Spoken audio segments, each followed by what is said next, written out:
Hello, everyone. Welcome back to the 16th installment of the State of FEH Podcast. I'm your host, DTM, and I'm joined by Oblivion Knight and Joel from Phaeology, as always. How are you two doing this fine evening? Having an overload of hype thanks to Final Fantasy, so I'm just gonna sit in that for a while. Mm-hmm. I am anxiously waiting summer. There are so many fun things coming, and I'm really looking forward to it. Yes, summer is always a super fun time and a very hype time in FEH as well. Those banners are always super popular.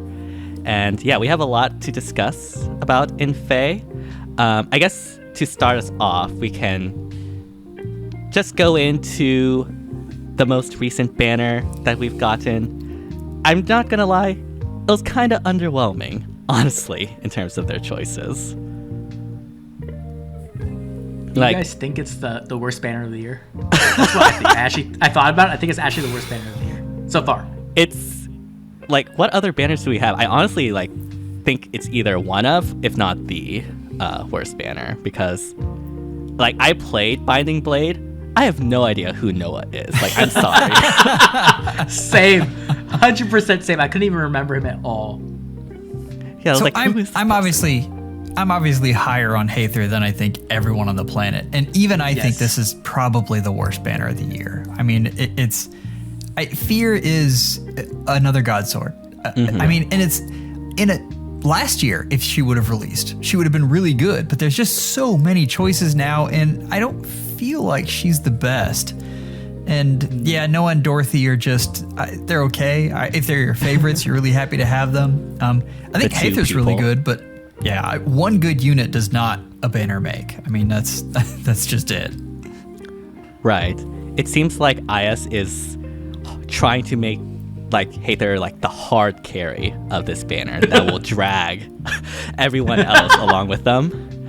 I totally agree with you on Fear. Fear is, I swear, she's not as prominent as IS is trying to make her out to be in FEH. And I also agree that she's honestly not the best god sword even we've gotten. I personally consider Lucia, probably Alear, and maybe female Fallen Byleth to be better, just on the top of my head. Yeah, I agree. I think all three of those are better for sure. Yeah. I mean, if we want to consider, in the Omni Tank role, you throw Brave Dimitri up there, but then I think you've completed the list. That's still really good, though. I mean, that's a list of very good units. It's just it feels like one a banner now, and it's getting kind of exhausting.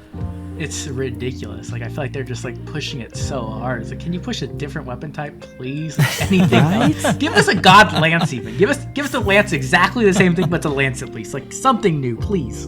Actually, we need a god axe. When was the last time we got a god axe? Right back. Actually, though, yes.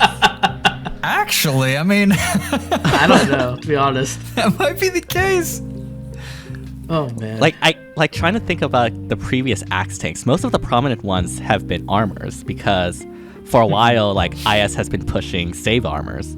Now it seems IS is pushing Omni tanks, specifically god swords, and I guess that's just the new trend, apparently. Hannah, kind of. I don't know. That. Ninja Hannah. I was Hannah's a sword. I guess.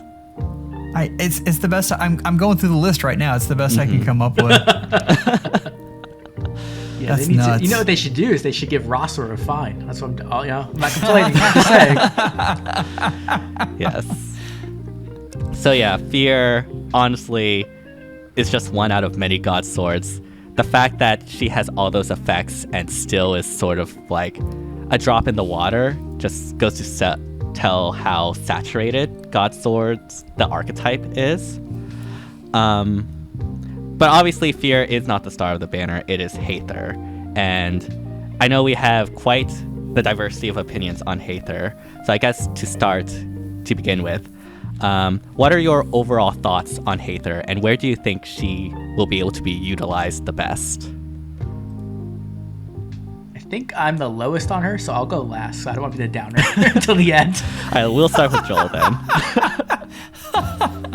I one of the things I like about her is I think she goes in a lot of different teams. We've seen how that debuff effect and the stats that she gives is very good on any kind of far save team, any kind of omni tank team. You get the additional treachery there, and I'm completely blanking. Treachery does work on the enemy phase, right? Correct. Yeah. I believe so, yes. So, I mean, adding in damage to your Omni tank is one of the most valuable things you can have right now. The fear is always that you have that second hit, and that second hit is usually when you get that special proc and bad things happen. So if you can take them out before that happens, then you're very happy. That's very valuable. I will say I am in complete agreement about the double strike. It sounds neater than it is. For one thing, you have to be adjacent to the unit that you just activated on. Yep. So I think for things like PvE clears, I think it's really fun and will probably be neat. I think in practice, we probably won't use it all that much. But again, treachery is really neat. I saw someone who buffed up their Reagan and made them a tank breaker in Aether Raids, which was just really hilarious to me. So stuff like that I think is really neat, and I think she is an excellent support unit, and support mythics just age well. Do I wish she was light instead of the second green tome mythic on Astra in a row? Yes, I definitely do. But I still think this is a very good unit. Yeah, I'm in agreement with Joel. I mainly focus on like Gale Force and more player face strats, and like if this was in light, this would have been so much more valuable, but that doesn't mean it isn't valuable in Astra. Wait. Paired with your Ninjoran. Yeah. That treachery is going to be ridiculous. Exactly. That was what I was thinking, right? Because one of the biggest ways people try to counter Gale Force is, save armors and very bulky units that is hard to cut through. Heiðr, if you wait till turn 3, you get like plus 24 true damage. If you wait to turn 4, you get plus 32 true damage. And if you combine that with like either Linja or Ninjoran, or just any other Brave unit, like that is literally 64 true damage. Like that is most units' full HP, not counting damage reduction. And so, yeah, it's kind of ridiculous the amount of true damage you can get. I do agree. I wish Dual Strike would have worked a lot more in practice. It being on turn 4 means that, well, you really can't use it with Bolt Tower, although, honestly, with Bolt Tower, you don't really need the true damage. Exactly.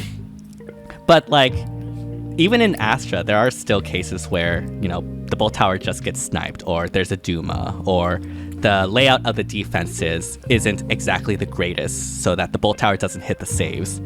And Heiðr can come in clutch like that. Now, the one thing I do wish is that she is more of like either a dancer or can run Gale Force, because the only way she gets an other action is through her assist.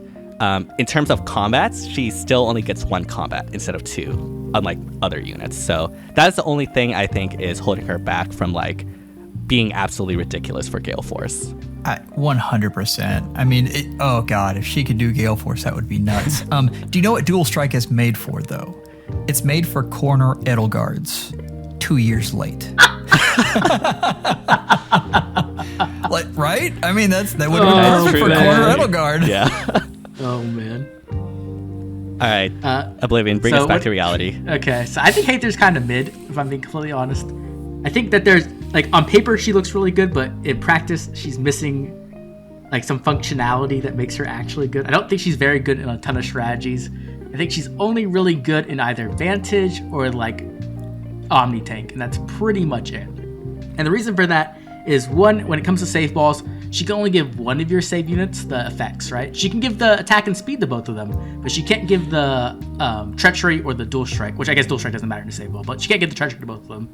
So that's one thing, right? So Oblivion, you realize you've just cracked the case on why I love this unit so much. I mean, you just listed off my 2 favorite strategies right there. Sorry. Please go ahead. So she that's one reason already. And then when it comes to hit and run, which I think that she would be amazing at, the problem is that with hit and run, you want to take advantage of the safety fence, right? You want to kill something on turn 1, go retreat, and on turn 2 kill something else. Well, Heiðr has a build-up time. She has time she has to invest to actually be good. Like, you really want to hit turn 3 at the very least, in my opinion, right? And you can't do that with hit and run as much. Like, if you're doing an all-in hit and run, it's not really hit and run, right? Technically, it's more like a Gale Force strategy when you're going all in like that. So I think, like, it's just not as good, right? Like, if you're, like, let's say doing a Yuri hit and run, you want to go on turn 1, and she's only going to give 2 attack and 2 speed. That's really not good. Like, that's really, really, really bad. That's like Gen 1 or, like, stuff. Like, it's a bad buff. And then when it comes to Gale Force, I just don't like that she can't Gale Force herself or dance or do anything else. And so, like, I don't know, for me, right, when it comes to Mythics, the problem with Mythics is a good thing and a bad thing. The good thing is that Mythics hold value for a very long time, right? We've seen that. You can still use Air, who was the very first Mythic, in today's meta. And she works. She might be a smite bot, but she still works, right? The problem with that is that most people have merges on their Mythics now, right? So is Heiðr good enough that you're going to invest into her enough merges so that she can be on your main team? Probably not, right? Like, am I the only one that thinks that, like, that's just not realistic? Maybe if you have, like, no merges on your Mythics, sure, use Heiðr, why not, right? But if you have even, like, 2 merges on your third Mythic, right? That's 2 merges you have to get on Heiðr to score well. And if you don't do that, she's going into your non-scoring slot, and then she's competing against every other support in the game. And in my opinion, she does not equate to the power of other supports, right? Like, she's just not as fast. Other units can offer more things. There are situations where I would choose her, but just not all the time. So that's what's kind of holding me back on her. I do think she's really, really good with Altina. That's what kind of changed my mind about it a little bit. Yes. Brave weapons who can double up on that true damage, it's really, really strong. Because realistically, I think she can give 28 true damage per hit, right? Because she gives, on turn 4, she'll give 8 attack and speed, and then you can get 6 resistance and defense from somewhere else. You can technically get 7 if you're using, like, Legendary Azura with, like, home speed 4 or home defense 4 or whatever. But realistically, you're not going to do that. So typically, I think it's 28 true damage. And with Altina or, like, Ninjoran or Brave or Ninja Camilla or whatever, that's a lot of true damage. Like, not much is going to survive that. So I definitely think she does have value. I feel like she's kind of like Duo Micaiah back in the day, right? Where it's kind of an I win button somewhat with those strategies. And you don't have to worry about Duo's hindrance, which is really nice, right? But the problem is like, there are counters to those strategies, like a lot of counters, right? Like Duo Elise in the higher ranks is everywhere. Follow Maria too. Follow Maria is not as big of a problem for me for my Altina's like max and best. She can kind of just bounce off her. But Elise is another situation because she applies flash, which just kind of ruins the whole strategy. But yeah, I think that she just doesn't fit in as well as other mythics do in Asher Season in particular. Because Asher Season, in my opinion, has just very, very powerful mythics, right? Like the only mythics that I think are kind of underperforming is like Ashera and Naga, really. And even Naga can perform really well in the right situation. So there's that. And then in Summoner Duels, I'll try to wrap this up quickly, but in Summoner Duels, I tried her out. She's really slow. She's really, really, really, really slow. You really want Dual Strike like really quickly. You probably want it on turn 2, maybe turn 3. Waiting to turn 4 to get Dual Strike is a long time. And unlike Cordelia, who gives Dual Strike to your entire team typically, right? Everyone within 2 spaces. So that means that you're like more mobile. You can like move around. With Heiðr, it's only Heiðr and that unit. So Heiðr has to be the unit adjacent to that unit for them to get Dual Strike. If it's not her, they don't get it, which is a really, really big downside I think people kind of overlooked. So yeah, I think in Summer Duels, she's just not going to make the cut. 100% agree on Summoner Duels. This is not a Summoner Duels unit, period. The one other thing, I really thought her assist was going to be 500 SP, and it was only 400. So she scores the same as I guess 758 was the scored number. Right. I forget what value that is now. It's so hard to keep up now with all the new stuff. But yeah, with tier 4 B skills and everything. Yeah, I think it's 185. Nuts. I'm not sure. Yeah, whatever. Anyway, but yeah, she scores the same as Seer, which is not great. I mean, you never wanted to score the same as a ranged cav. That's just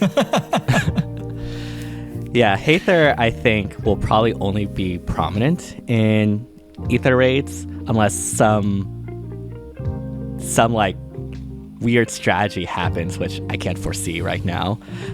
But yeah, the thing about like a lot of people have invested mythics already is a very good point, and it's honestly sort of been a drag on a lot of the mythics these days in that, yeah, sure, we can get these mythics, but why? We don't need to. We still score very well with our old ones, and even though these new ones might have some very good effects, you know, in order to get them to the level of our invested mythics, they'll need some investment and merges. Now, I will say Heiðr does have the advantage of being on a Sparkle banner for non-FEH Pass users, and so they're... I'm still so salty about that, but anyways. Well, so like, now hold on. She's on a Sparkable ticketed banner. Yes. And she's green. Yes. Getting 3 merges on this unit is much easier than the normal mythic. That's true. And that's not a small deal. Unless you're the unlucky person in my comment section who spent 800 orbs trying to get somebody only got 1 copy, and it was the Spark. Oh my gosh, that is terrible. I saw that and I was just like, I don't even know how to respond to that. That's like the worst luck ever. Yeah. I mean, that's gotcha for you. There will always be those sort of summoning sessions. So, like, it's not a guarantee that Heiðr's more accessible, but on average, she is. And, like, you know, I think not a lot of people who, you know, for people who are starting out in ether raids, like, Heiðr is definitely something to consider just to, like, get that heads up in terms of merges and stuff. Her sharing color with Seer could be useful in the future if Seer and Heiðr ever shares, which you can double dip into Astra savings that way. But at the end of the day, like, the mythics you use, you don't choose the mythics you use. It's just whichever ones you get the most of. And so, yeah, when it comes to like this power discussion, so true. And, you know, sometimes it doesn't really matter. You just have to use whichever ones you have the most of, even if they're terrible for the strategies you want. Like Elamine for Gale Force. Yeah. I will say the other thing is like it does suck that the premier banner she's on is kind of trash because it makes it so that you don't really want to pull because everything else you're getting is kind of like whatever. And it's probably not going to get a rerun on Twitter. Let's be real, right? I don't think this one's winning the Twitter poll. No. Yeah. Well, I mean, let's look even further than that. Have you seen her legendary share? I was about to say that. Yeah, her share is with Hel and Xander. So like you do not want to pull on her at the end of this month. I can promise you that much. The good thing is that most likely she won't end up with them again, hopefully.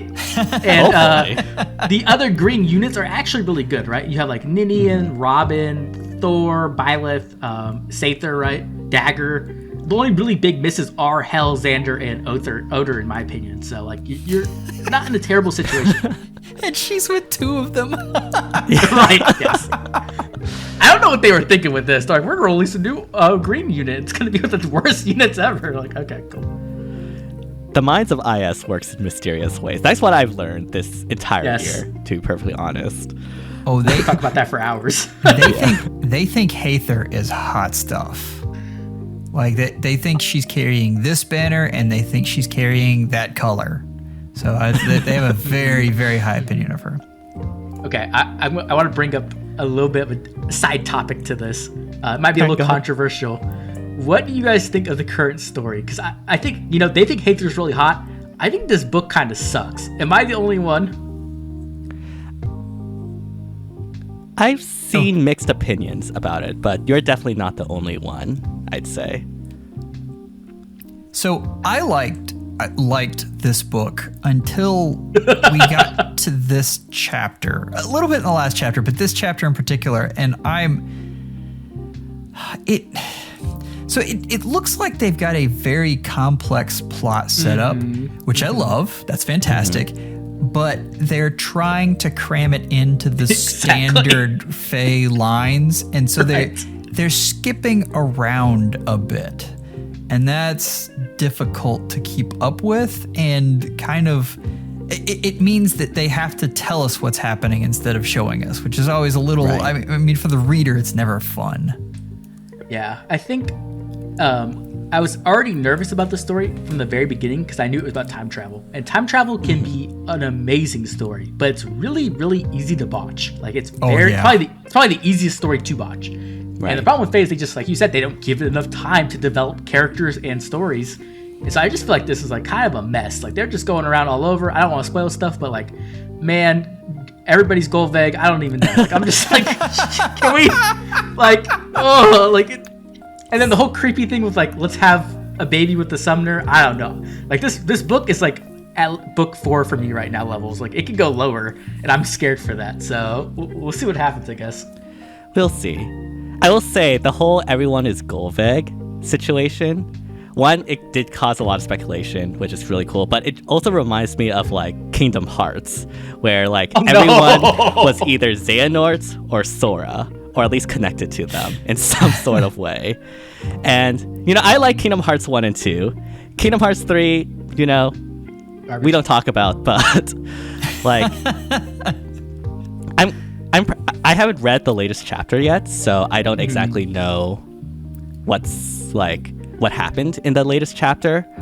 But personally, I'm just going to wait until like it actually ends, and then I'll give my evaluation. That's what I do for every story, basically. But let's like alternate universe this and go into a world where they have more story. That video would be a really neat teaser. It's just we don't really have time to dive into it, so it's just, and there it went. I mean, they're recent too. There's plenty of, they could do that. They could spend more time on the story. Oh, like, yeah. They could even use the paralogs as just main story too. Like, I don't see why they can't do that, right? Like, it's not like the characters that they add with the banners actually matter. Like, they'd literally just show up and they're like, I'm here, and you're like, cool, I'm gonna kill you, and then you move on. Like, it doesn't matter who they are. So like, I wish they would just take more time, because there's so many other gacha games that do take time with their story, and I think it's really good. Like, almost every gacha game I've played, maybe it's because I am a story-based player, that's why I choose those games, but the story is typically pretty good. That's like one of the selling points. So I feel like they should definitely work on that a bit, in my opinion.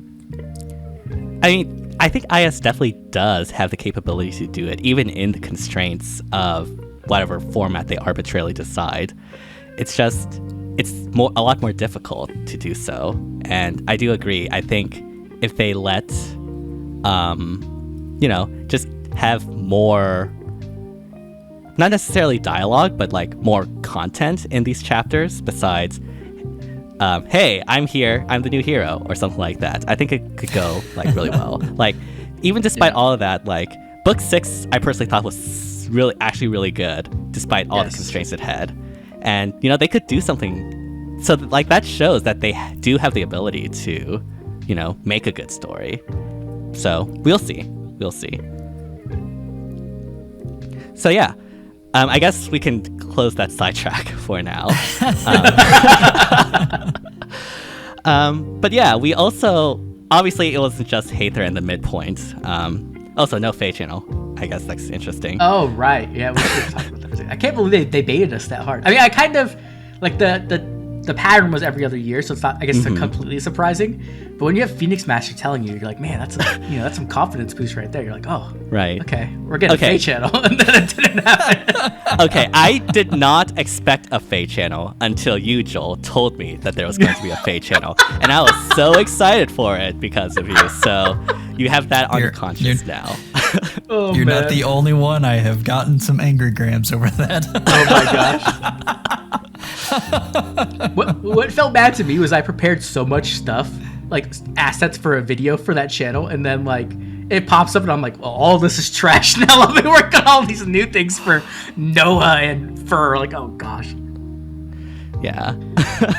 That was it though, right there. Like, I'm all hyped for a FEH Channel and I get Noah. Right. I agree. At least it could have been Diamant, right? At least if it was Diamant, right. I wouldn't have felt bad. Like, I'm like, okay, you know what? I gotta make new assets, but it's for Diamant. Who cares? This is great. Mm-hmm. And I am so sorry to you Noah fans. No offense to the character, just the unit was No a offense little To the lackluster. 3 Noah fans that are out there in the player base, yes, no offense to y'all. Oh man. They could have put Zephiel in. They should have done a Zephiel alt where he has the spinning animation. That would have been so cool. That would have been so cool. Like, they could have literally chose any other characters and it would have been so much cooler. Like, why Ascended Fear?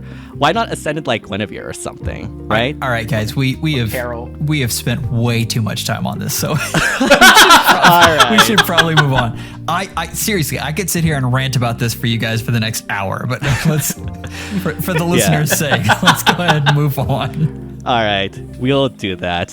Obviously, that's not the only banner that has happened since the last time we talked. We also had the new legendary, which is Legendary Hinoka, which I think also sort of came out of nowhere. But Yes. I think personally a lot more well received, at least in terms of like unit strength and I guess design and that sort of thing. So I guess to start off this discussion, what are your overall thoughts on Legendary Hinoka in the context of her being a legendary and in the context of her like power level versus like other legendaries? I think this just guarantees us that we're going to get all the Fates Royals as legendaries eventually. Like, I think we'd always been on the fence about it. Like, people assumed kind of, but at the same time, there was like no guarantee. Especially because there was such a gap between Ryoma and Xander, right? There's like how many year gap?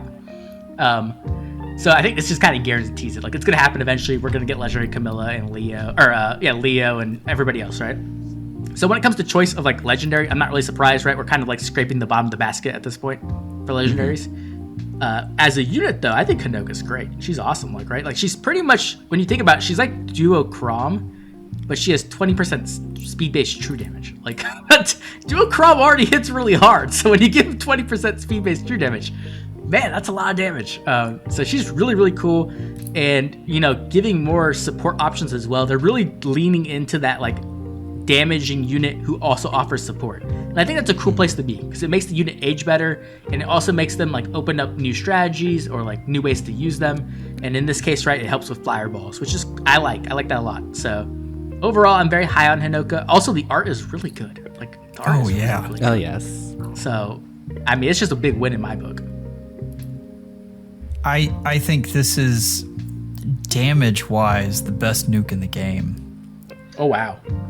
Really? We've talked about this kind of in the side chat, and I've been doing a lot of work looking at Far Saviors, and she just eats Far Saviors for breakfast. It is, She does, yeah. It is nuts. As far as Omni tanks, I mean, if you can outspeed her, you do fine, but that's like the Omni tank rule, right? Right, exactly. You add that kind of firepower into the support she gives, and I mean special acceleration and the charge for the flyers is just nuts. I went into this arena season thinking that I was going to have an absolute blast because flyers are probably my most invested type. And what I didn't realize is I was going to have to go up against other Hinokas. Yep. Oh, That's a classic. We're gonna be seeing a lot of her, and she's gonna be a real pain in the butt. It was a nightmare. It was like Hinoka, Duo Dagger, and like Duo Peony and somebody else. And it was just like, turn one, they all fly at me across the mountain range. Duo Peony dances them. They hit me where I started at. I'm like, stop, please, just leave me alone. The worst one I went up against was actually Hinoka and Hatari Azura. Because, you know, they had the same... Oh, man, it was... I was like, no, please. Oh, my gosh. Mercy. That sounds toxic. Right. Especially in arena. But she is... We're going to be complaining about her for a while. Yeah. And she's fire legendary, right? So Yes. Outside of, I guess, legendary Shez potentially for nuking, is she, like, the best fire legendary? I think so, like, hands down. Because, again, the combination of nuking power and the support is just so good. And especially in arena, like, mobility with charge, even though it's not, like, as good as extra movement, is still very helpful for flyers. And, yeah. I mean, honestly, was surprised Hinoka got a legendary before Camilla. I always thought Camilla would have been first if they were going to do the rest of the Fates Royals. But... I mean, Hinoka definitely is super, super powerful, which makes me happy. I can't believe they got her. She got one before Male Corn, though. That's kind of crazy to me. Like, yeah. I don't know. I mean, it was all prepared for Yato Male Corn. Yes. Like with the red banner and everything. But nope. We got a different Fates legendary, I guess. Of course, it's not just her that was super cool in the banner. We also got Wings of Mercy 4 on Legendary Hinoka. Yes, we did. Yes, we did. So, Wings of Mercy 4 improves on Wings of Mercy by having some stat stuff. We have the lower or the more lenient HP condition, and we also have the same thing that Escape Route 4 had, in which if you're like within 3 spaces of unit that has any sort of damage, you also get like the Wings of Mercy effect. And so with these new effects, what sort of like new or interesting ways to use Wings of Mercy 4 do you foresee people using in the future in something like Ether Raids or any other mode? I don't know if it like revolutionizes like the strategy. I just think it makes it like way more consistent, in my opinion. Like it makes it just easier, right? Because a lot of times when you are doing stuff like Gale Force and stuff, like you would really like to not teleport exactly adjacent. Like you want to teleport like at an angle or something. And so I think it just opens up, like it makes Gale Force even easier, which is good overall, right? Because Gale Force is a really cool strategy, and I'd love to see more people do it. But it is something that takes some thought. But it has the amount of thought you need now has gone down less and less. So that's a good thing overall, I think. The only problem, with my opinion, is just like the accessibility in the moment. Obviously, it's only on 1 unit, so hopefully they add it to like a Fates character I don't like in the normal standard pool, and I can just like sacrifice them. I'd be so happy with that. It's on 1 unit, and what a unit to have it on. I mean, that's she doesn't even really want it. Exactly. It's just it's a total insult to us. I mean, yeah. Oh, yep. Yeah.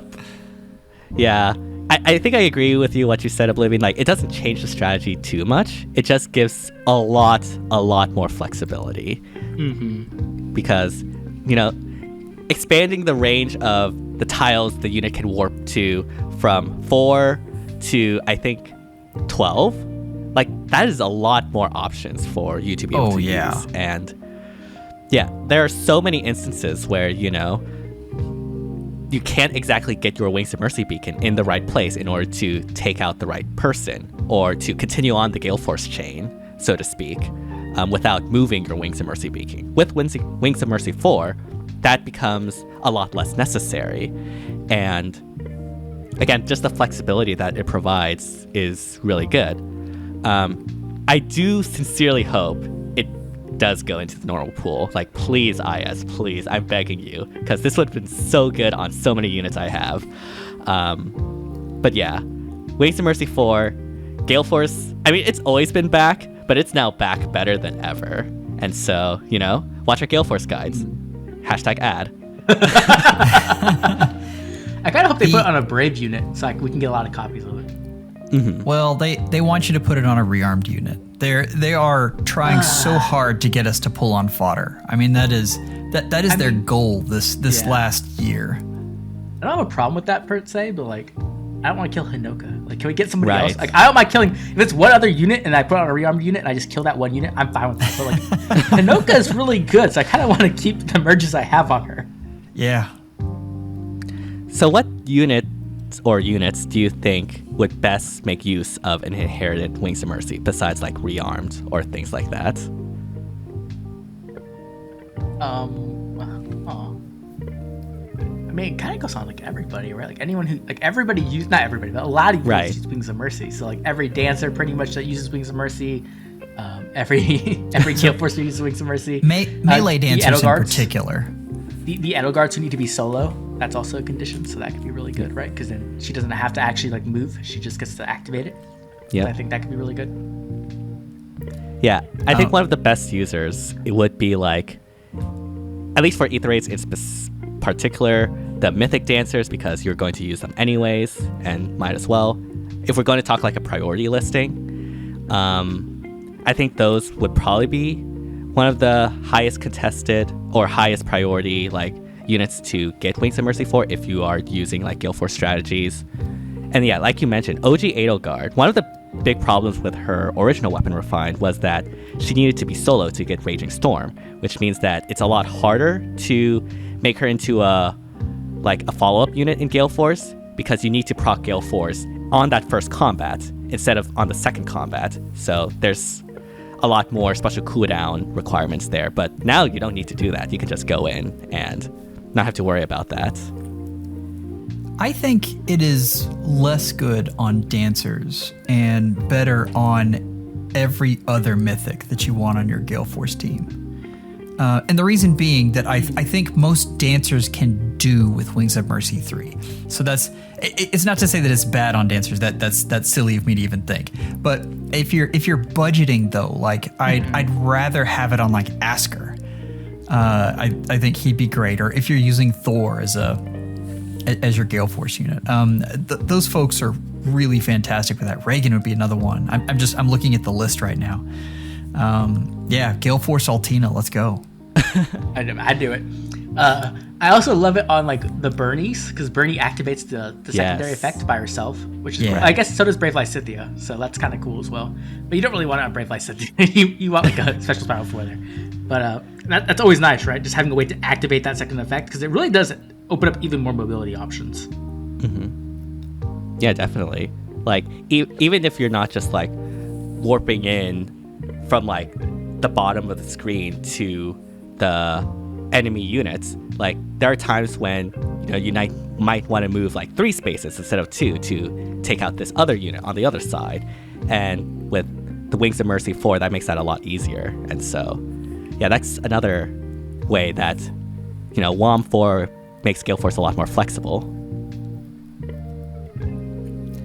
Has Reagan quietly been gaining value? I mean, I always thought Reagan was really good. Like, I think Reagan's really good. I just don't. What did she get? The new? I've seen a lot of folks who love the snag skill on her, the new one, which is really good on her.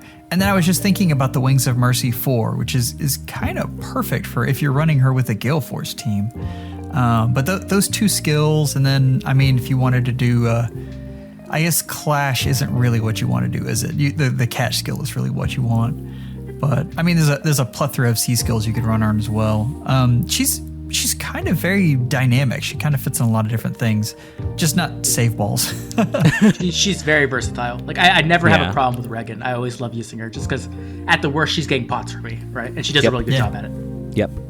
Yeah, Reagan is like one of the most like plug-in units, I think, besides like the Mythic Dancers. So even if she's not like the most powerful in like the specific archetypes, you'll always find value using her, even in save balls, just due to the mobility that she has with Kanto. But yeah, Wings of Mercy 4, please give it on the normal pool IS. We really need it. But yeah, there's one other banner that we have that was new since the last time we talked.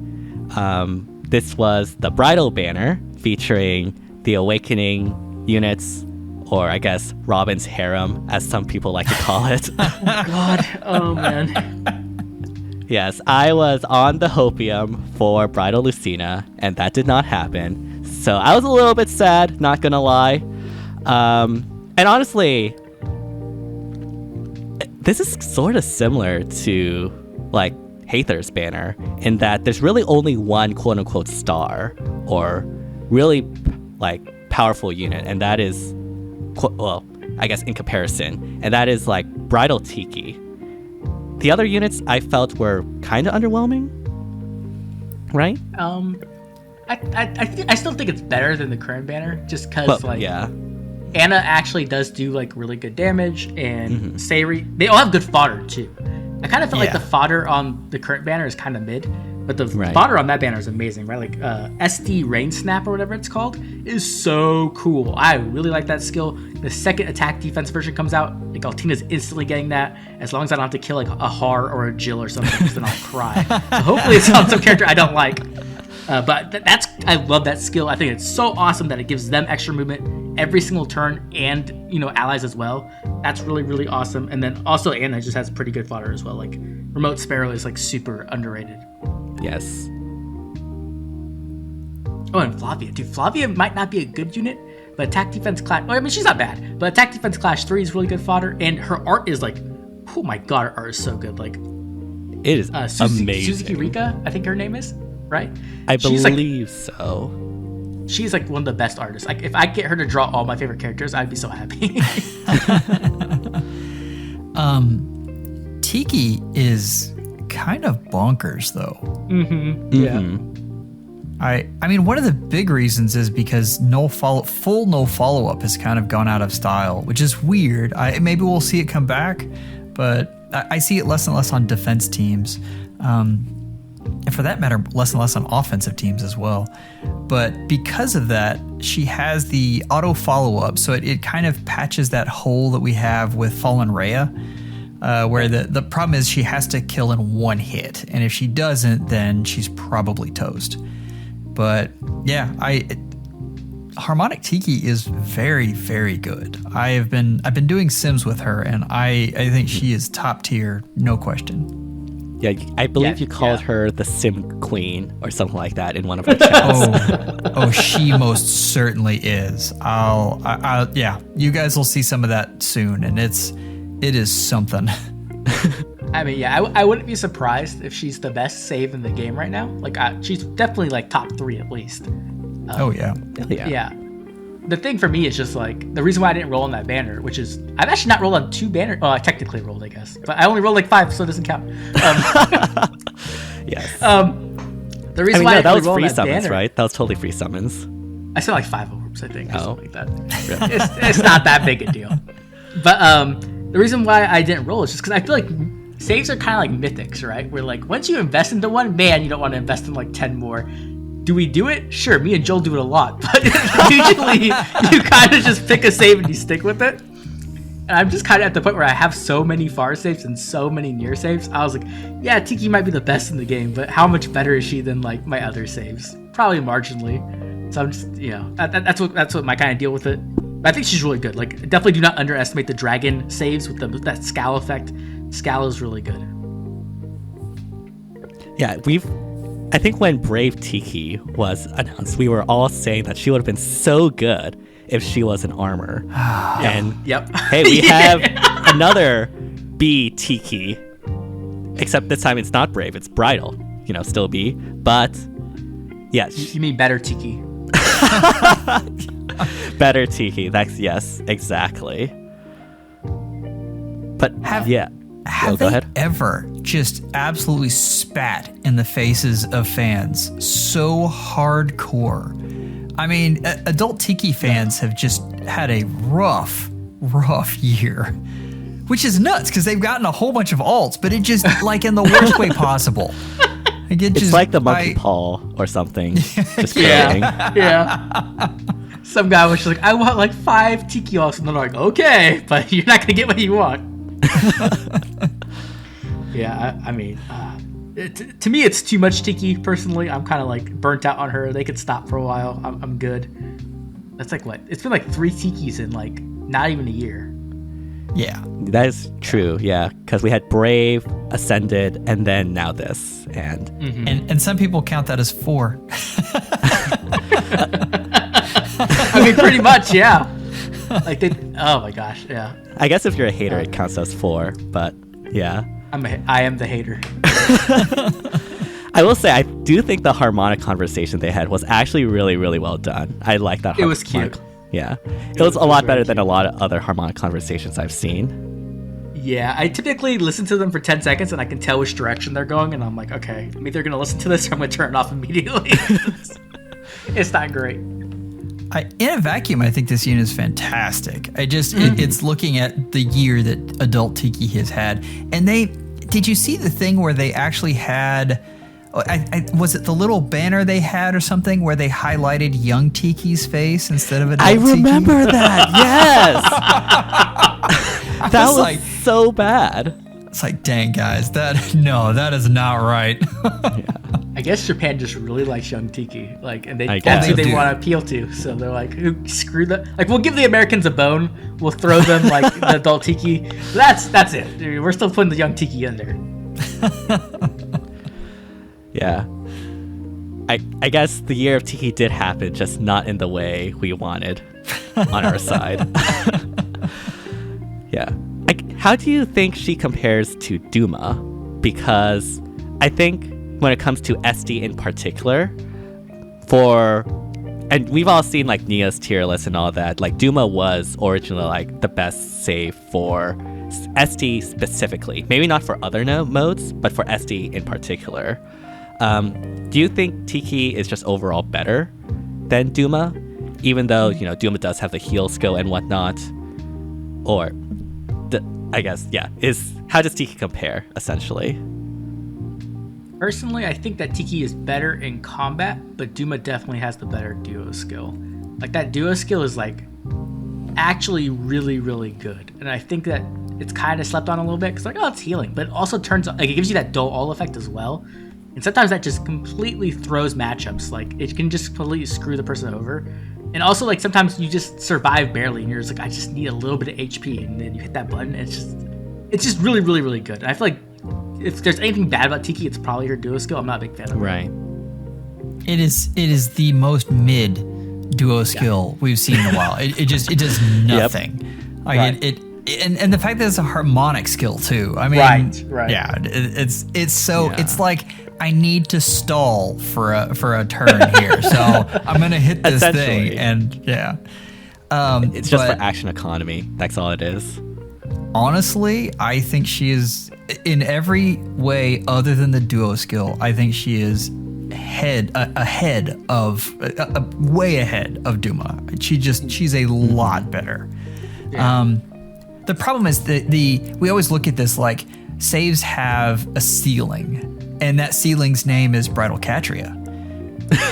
You go up against Bridal Catria, and your savior's gonna die. I don't care who they are. I mean, there are some exceptions. Like, there once in a while you get just that perfect stalemate scenario. But good players are gonna have multiple different nukes, and your savior is just there as a sacrificial lamb, so that, I mean, for strategy wise, so that basically they can't choose who they're taking out. You are choosing that they're going to take out the savior first. Right. And that way you can get a favorable trade by having your like captain kill the person that just initiated on you or something like that. Yeah, exactly. So, I mean, that's usually the biggest nuke they have too, is the one that takes out the save. It's a lot of good things go into that. But still, I think this unit survives way more things than Duma. I think this unit is good in more areas. Duma, for instance, is just atrocious at air offense. He's really not good there. Yeah, he's terrible. Tiki is the opposite. She is very good on offense and does, a lot of amazing things. A lot of that's due to the armored beacon skill. I mean, or armored flow. They are really revolutionizing the way that saviors work, which is, it's kind of fun because now we get more archetypes than just hardy fighter.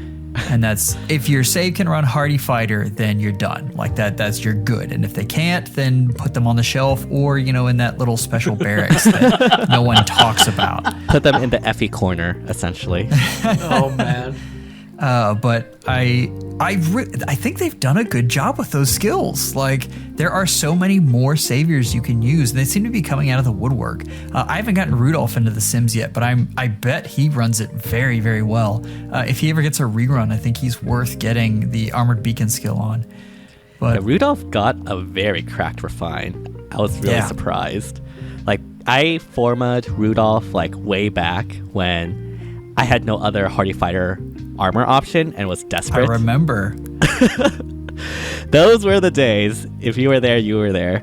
But yeah, I guess speaking of refines, like, what do you think overall about these refines in general? I think the main ones that I think were really, really good are Rudolph, Nagi, and I mean, that's just what jumps out to me personally.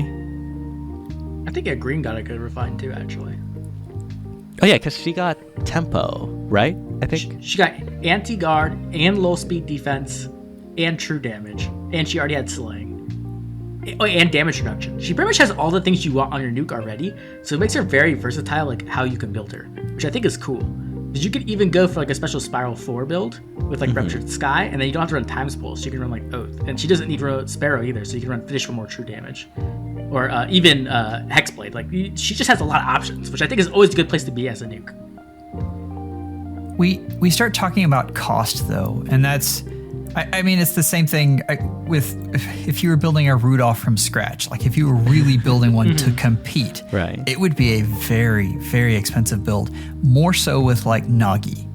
Nagi needs a scowl skill, and that's on one unit, and that's.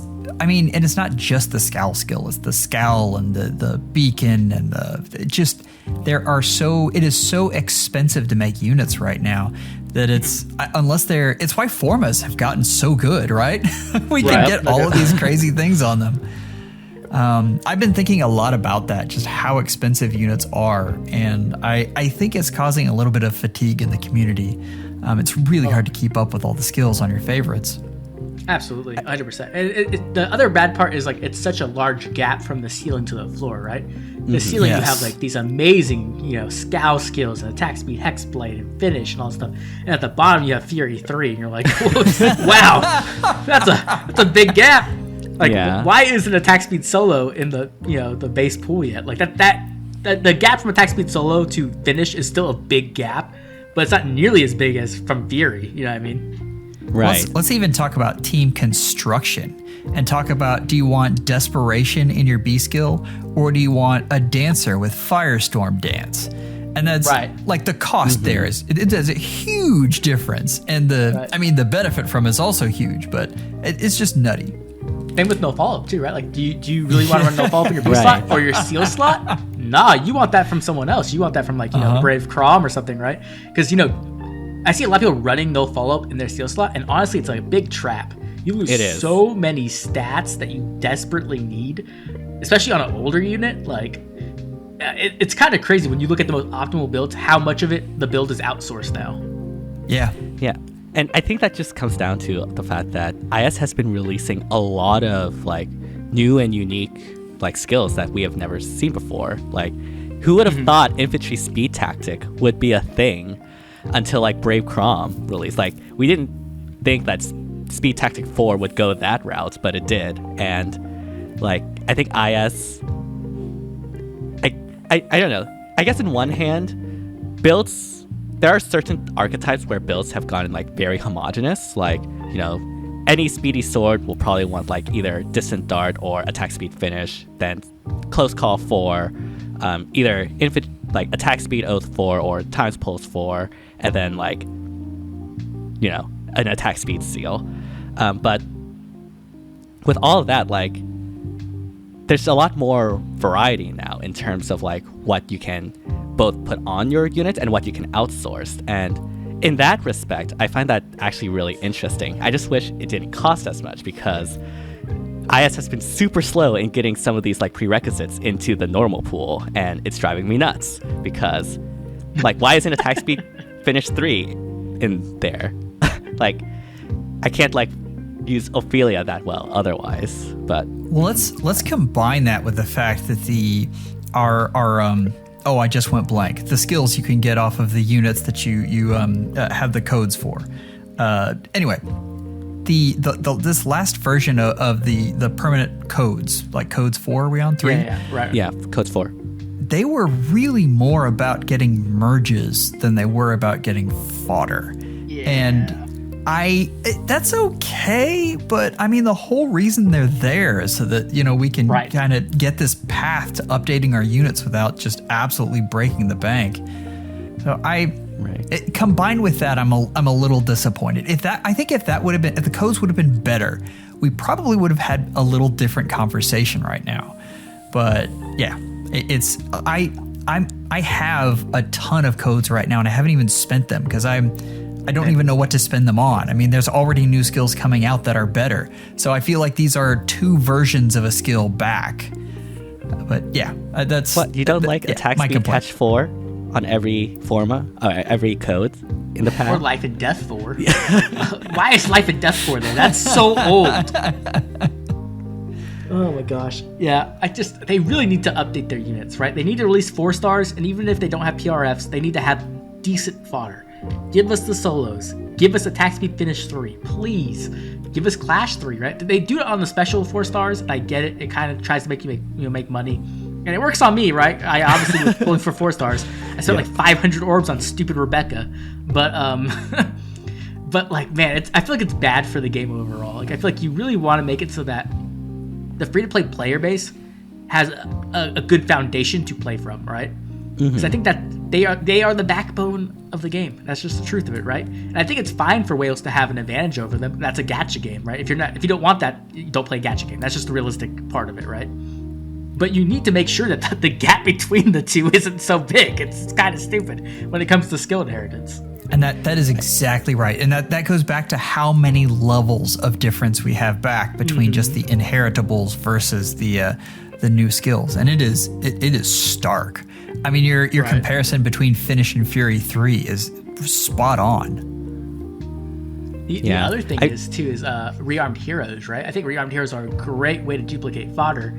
The problem is that right now we still don't have all that many. And so a lot of the movement type restrictions are actually kind of like holding back us from being able to duplicate the best fodder, which does suck. Like, because there's so many units I want to duplicate fodder on, and they're like what's her name? Oh my gosh, it just comes Ophelia? off my head. No. From Three Houses. Ingrid? Ingrid. She's a flyer, and I'm like, Ingrid, why are you a flyer? Why can't you be an infantry unit? There's so much fodder I want to duplicate on you, but I can't do it because you're a flyer, right? And if they're infantry, honestly, infantry just have the best, right? They can inherit almost everything. So that would be the best, but like, you can't obviously do that either. So I guess over time, when we get more rearmed heroes, some of that will be fixed to an extent. The problem is you still have to summon those rearmed heroes, which isn't free. Well, you don't want to summon Ganglot to get all your infantry skills? I mean, I summoned like 4 of her, but like at this point, I'm gonna start using her for like not her axe. Like, I'm not gonna even consider it. I mean, I already do that with Ophelia. I haven't inherited a single arcane red tome. All of her fodder has been just for like everything else. Yep. Okay. That was Tana for me. And I mean, Arcane Nostrand is a good bow, but man, I put Firestorm Dance and Guidance 4, and I just went around updating all of my Dancer flyers. I want to do that. I wish I could do Guard Bearing and Guidance 4. That would be a cool combo. Yes. I would like that combo a lot. Well, Ingrid. Yeah, Ingrid. You have to kill a Tana to Ingrid to do it. Exactly. Oh no! I will say, Ingrid actually does do pretty well as like a guidance for like flying tank, She's like really in SD. Good. Yeah, she's really good. Like Guard Bearing 4 is actually super cracked and like is super strong. Like, I think it actually makes like flying tanks viable. That along with Guidance 4, and like the thing about fodder is that for a long time in FEH, the advice for free-to-play players has been, you don't summon specifically for fodder. You can always make do with what you have. And I think for certain game modes, that is still true. But I will tell you that I regret not going for Guidance 4 on Tanya when I had the chance. That is like the only time I regret like not summoning for fodder, because Guidance 4 and like all these new skills I think are making units a lot more powerful and sort of pushing the boundaries on that, which is really cool if they are a lot more available. Like, if Armor Beacon or Armor Flow was available outside of like special units, like you would see that a lot more than you do currently. But yeah, going to be very interesting to see how they handle skills, or what new skills they have in the future. What do you guys stuff? Yeah. What do you guys think infantry attack tactics will do? Like give true damage? Treachery. Actually, treachery probably. Probably. I think that makes sense. Yeah. All right. It's it's to the point where you really have to pick and choose though, which is fun. Like that's where you want to be. But I mean, honestly though, for every game mode not named Summoner Duels, I think it's still true that you don't summon for fodder. Yeah. It just, Summoner Duels, merges don't, we've talked about this, merges don't matter nearly as much as people think they do. Like they do obviously more stats is better. I mean, that's just silly to say otherwise. But it doesn't really come into play as much as you'd think. Fodder, however, really drives the meta. Yes. Honestly, I think it was like Guidance 4 that was like the fodder thing before. Like, obviously there was Hardy Fighter before, but now it's also like Guidance 4. So those are like the two main things that have sort of shaken up SD in a way in terms of fodder.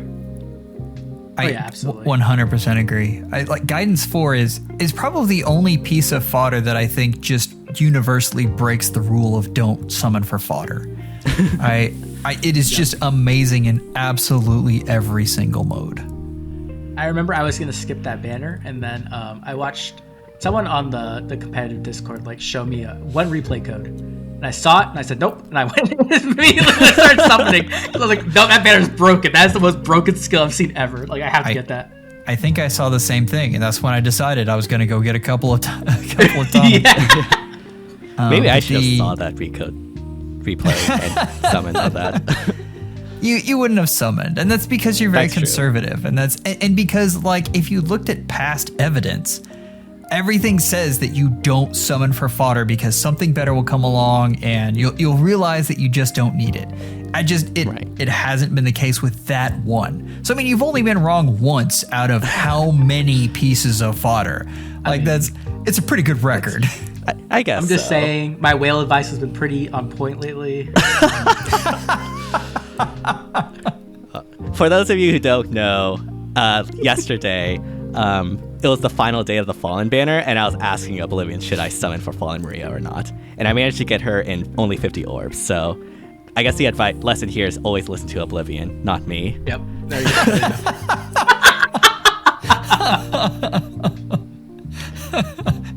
I'm just seeing across the Fae community like the orb count just dwindling. Oblivion, you should summon a +10 Altina. Everybody, okay, well, I guess so. Yeah. All right. One final thing. Oh, well, I guess we have two potentially. But one final thing that I do want to talk about is that last time we were discussing Seer Snare, and it was almost about to start. So we were just speculating on how it will do, what it was like. And obviously it's ended quite a while ago, so we have talked about it on other channels before.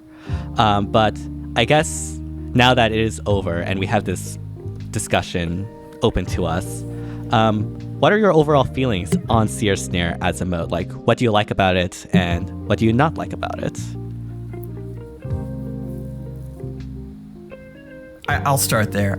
So accessibility is amazing on that mode. I think it is easy for someone to come off the street, jump into Seer Snare, and have a lot of fun with it. I think it appeals to a wide range of people.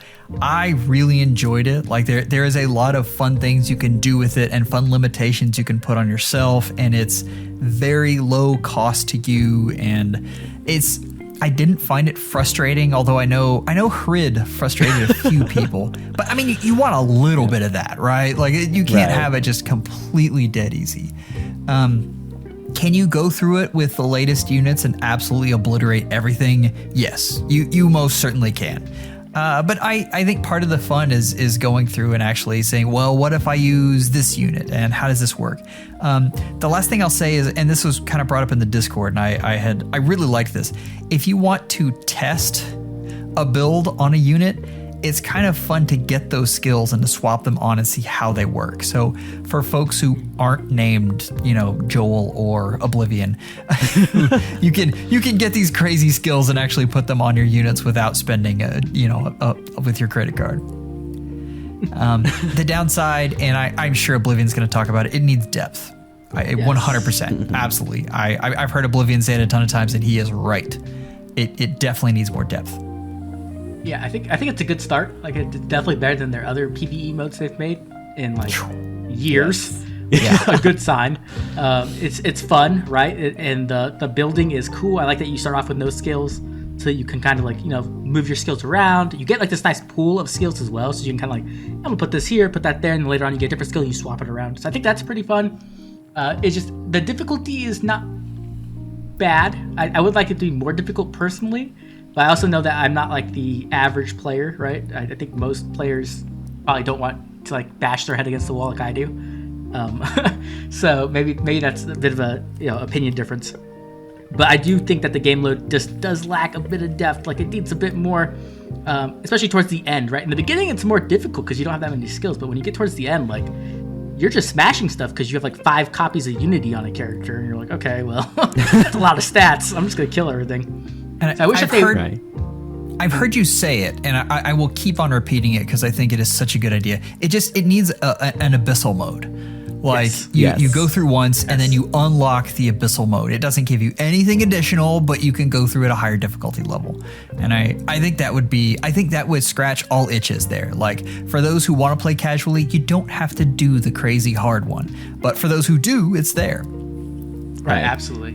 And so I feel like when you get towards the end, it's pretty easy. So I wish that like there was like, I don't know, at the very last map was like a super boss mode, and like it was like a plus 10 copy of like 4 different characters who were all really strong and they are difficult to take down or something like that. And then when you beat that, like Joel was saying, I kind of want like a new game plus mode or something, like an abyssal mode where like it puts you back at the beginning and you have all the skills you earned throughout that first playthrough, but now you're on ultra hard mode. Every map is hard. Like, and there's no healing spots or something like that. Like, just, something cool like that where you're like, oh, this is like a really big challenge, a test. And it gives you replay value where you're like, hey, you know what?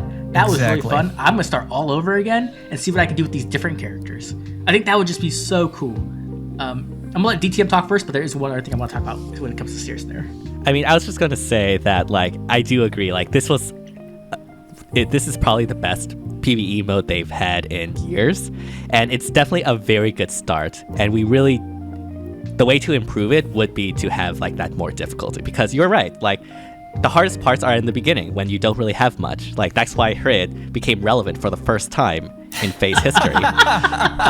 But like, as you get more skills, it obviously makes it a lot easier. I will say I did find the end to start like ramping up in difficulty. So it was more of like a U shape in difficulty instead of just like a downward slope for me. Mm-hmm. Maybe that's just like the units I used. But like having an abyss mode would just like, again, like you said, scratch all the itches. I think the final thing that we have to talk about when it comes to Seer Snare, of course, is the monetization, right? Because there's no way you make a game mode this intricate and well designed and not monetize it. It's just IS has always done that. They've done this thing where they introduce a mode and then like next time they do it, they're like, here's money, give us money now. So I think that really does matter, and it does impact the game, because some game modes, it won't matter how you monetize it, right? Like Hall of Forms, it doesn't change the game, the fact that you get to buy the units at the end, right? You can still just play it and have fun. It makes it better, right? It makes it better. Okay, sure. I mean, the actual gameplay doesn't change the actual gameplay. But like a game mode like Aether Raids, right? When you first, for the people who started playing Aether Raids before the Mythics, when Mythics were introduced, it completely changed how Aether Raids was played. And it completely changed and that was because of monetization, right? Being able to get merges on your Mythics completely changed it. So I'm a bit nervous. I don't think they're going to do that here, but they could, right? They tried to do it with Resident Battles. It failed really hard, but who knows? They might try to do it here. It could happen. How do you think they would monetize it? Like, just speculating. Realistically, I don't think they make new hero types for this game mode. Realistically, I think they sell you stuff. Like a form of soul, but like maybe differently. For obviously, like they're not going to give us something that, right? Like they're not going to give us a forma that has like 12 skills on it, probably. But they could definitely sell you like manuals, maybe. Like, hey, you get a manual and it has this line of skills on it, or something like that. You know what I mean? Give me fodder. Right. I will pay $20 to get an insane piece of fodder on one of my units. I 100% would do that. What if it was Where's the whale sound emote that we need. We need that now. Oh man! All right. Oh man. All right. There we go. I would too, right? Imagine you're gonna pick 4 skills and just it becomes a manual you can just put on any character. Like that would be insane. Like I would pay for that instantly. Uh-huh. I think if they gave us like the manuals, that would probably be like the best case scenario in terms of monetization, because it's sort of similar to like what they did with Hall of Forms, where it just makes the mode even better. It doesn't change anything about the gameplay. You just get something more out of it. My credit card would have scorch marks from how fast I would pull that sucker out. I would love if they started selling or like adding skills to stuff. Like you could just get a skill, like a scroll of Swift Sparrow 3, right? As a reward for an event. That'd be so cool. And then they could monetize it through this game mode. I personally think that would be amazing, because then there would be more ways to get skills for free to play, right? Because they would obviously, give lesser skills for free to play players. Right. I'd be super down for that. Or maybe, hopefully, it can be on the Celestial Shop if that ever does happen, which would always be really nice. Oh, yeah, that'd be cool. Yeah. Yeah, unlike a certain other monetized item. That's never gonna happen. I'm sorry. I want Joel's crack peony, okay? Like I can dream, all right? Me too. Guess who didn't get it and had the money to pay for it? I had no idea I was gonna get so much press over that peony. That is wild to me. All my options were so mid. It was sad. I think I actually ran into your peony, but obviously I couldn't get it because. Yeah. If I could trade you that option, I would. Blame my ass, not me. Oh man. Yeah, everyone's posting on Twitter and about that, and Oblivion's just have to settle with. Did you use your Otherworlds bond or no? Oh yeah. I used it on Shell. I'm like, okay, you know what? I've always wanted to try her out at max investment. Why not? You're an OG true fan of Shell, though, right? You had a +5 even before she got refined. Oh, so, yeah. The ones I got from Pity Breaks. Totally. All right. Oh, man. I guess to finish off this discussion, since we've been recording for over an hour, the summer banners are coming up soon, and those are always super hype. What are your predictions or wishes when it comes to these upcoming summer banners? Who do you want to see? Banana Hammock Diamond. Let's do it. Come on. Yes. Go all out. Don't be scared. Do it. He gets the Lorenz treatment. Exactly. People would wail for that, I'm sure. Absolutely. It'd be so funny. Oh, yeah. They would go absolutely nuts over that. Oh, my gosh. Probably not a good word to say with that combination, but that's okay. But realistically, we have to get engaged here, right? This has to be it. There's no way has to be. Yes. If not, what are they even doing? Are the people in IS, well, they are probably dumb, but do they not have stat predictions or things like that? Come on. We need, if I don't see Diamonds Ivy or Hinoka or Gold Mary in a summer banner, I don't know what they're doing, honestly. Did you guys watch PM1's summoning session today? I did not, unfortunately. I was really busy. I've never heard him go off on IS quite like he did today. I've almost got my master's in business, and I've done this for 13 years on my channel, and I don't know what they're thinking. I have no idea. This is very poor management. Other gacha games do. Every other gacha game does this so much better. And I'm like, whoa, PM1, calm down. It wasn't that emphatic, but for PM1, a slight uptick in his voice is huge. That's so, right. Yeah. It's crazy to me. It doesn't make sense. I feel like they're sabotaging the game with the choices of banners. And don't get me wrong, right from the period of Engaged until now, there have been 2 banners I absolutely love, right? The Ascendant Alencia banner and the Felix banner, right? Love them. But I'm gonna be honest, they were bad choices for that moment. Why is Engaged not here? It just doesn't make sense marketing wise that you would not use the new game to advertise for Faye while using Faye to advertise for the new game. That's just like a circle of money you're making. Why would you not do that? They have so royally botched all things Engage when it comes to marketing. Yes. It is 100%. insane how badly they have done. Yeah. All the marketing was through Twitter. That's where all the marketing I saw for Engage was. I didn't see like commercials. There was like no Nintendo Direct. Like, what is going on? Like, I don't understand. Like, it felt like they like gave up on the game before it even came out. Like, Three Houses they pushed so hard. I feel like they pushed Three Hopes harder than they pushed Engage, which is crazy. Yeah. Hopefully, I swear, if all things right in the world, hopefully we get like a summer Engage banner, because otherwise, like, yeah, I think IS has failed at business administration or something like that.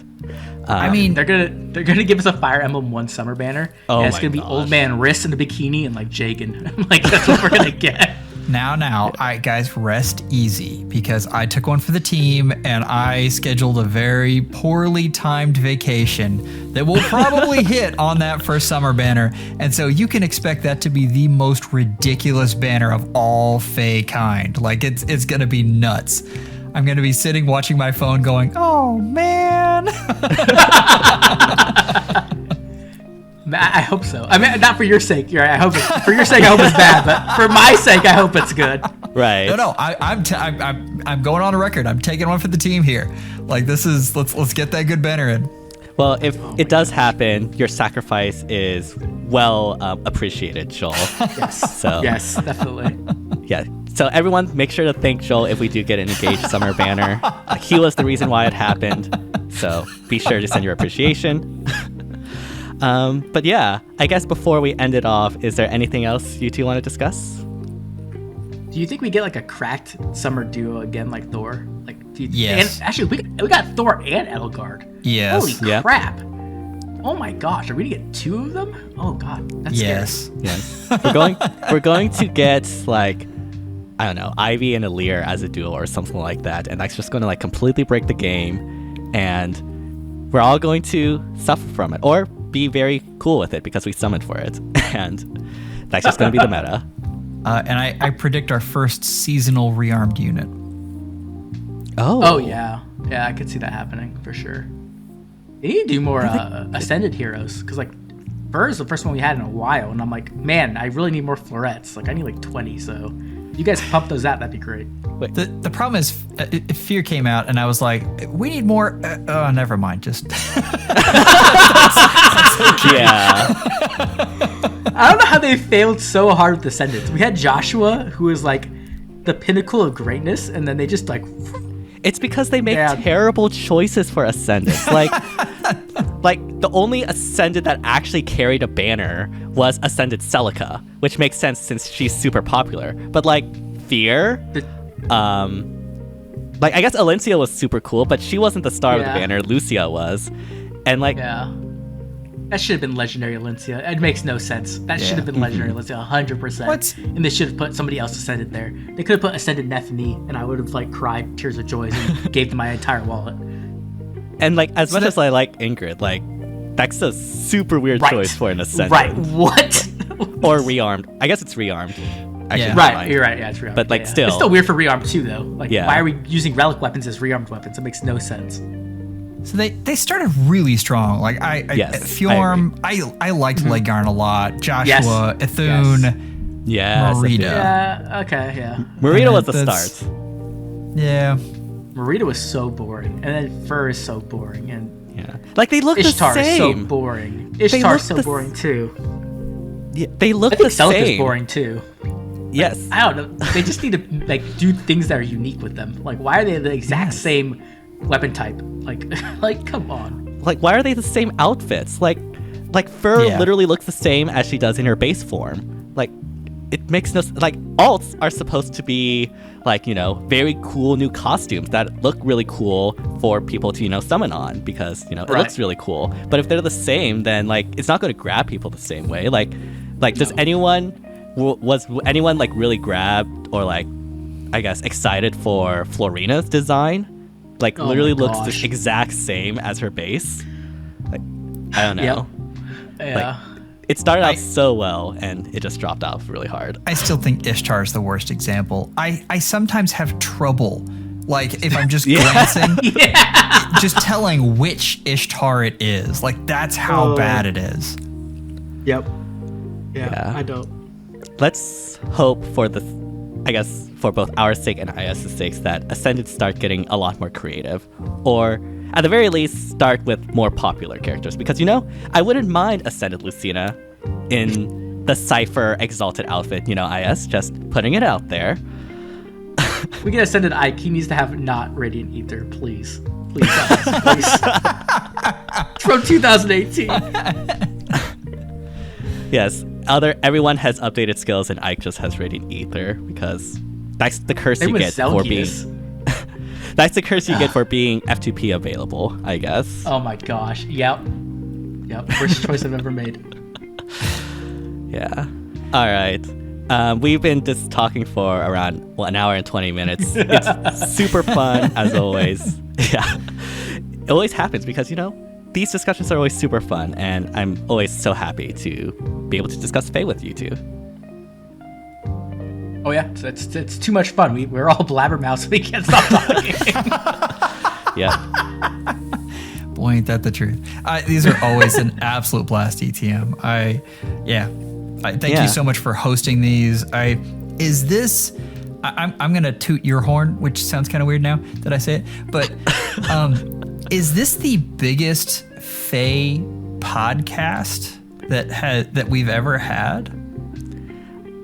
What do you mean by biggest? That's in terms of like viewers or views? Yeah, I think so. Like, outside of I think Promises podcasts, like for ones that are on like a regular cadence, I think this is like the highest viewed one. Which, I'm really happy about it because sometimes the YouTube algorithm doesn't play nice on the videos we like to make, but I'm glad it chose correctly this time for this one. Well, these are hard to make to a YouTube audience.